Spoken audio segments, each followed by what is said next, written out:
This video demonstrates why nitrogen hot air plastic welding is superior to regular hot air welding.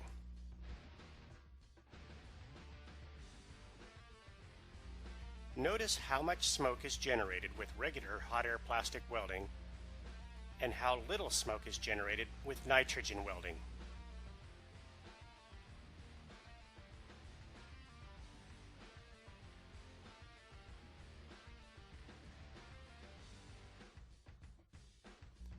Notice also the glowing, burning plastic with regular hot air welding. Nitrogen acts like a shielding gas to prevent the burning and oxidation when using just air.